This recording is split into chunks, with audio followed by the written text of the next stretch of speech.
సతీ అగ్ని తప్తమైనది మేలు త్యాగమిచ్చి తాను నీలో లీనమైనది ఆదిశక్తి ఆకృతి అద్రిజాత పార్వతి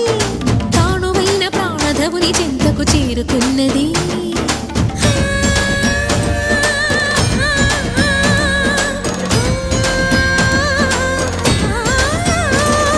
భవుని భువికి తరలించేలా ధరణి దివిని తలపించేలా రసతరంగిణి లీలా ఎదిని నృత్యరతుని చేయగలిగే వేళ భరత వేదముగా నిరత నాట్యముగా కదిలిన పదమిది ఈశా శివని వేదనగా అవని వేదనగా పలికెను పదము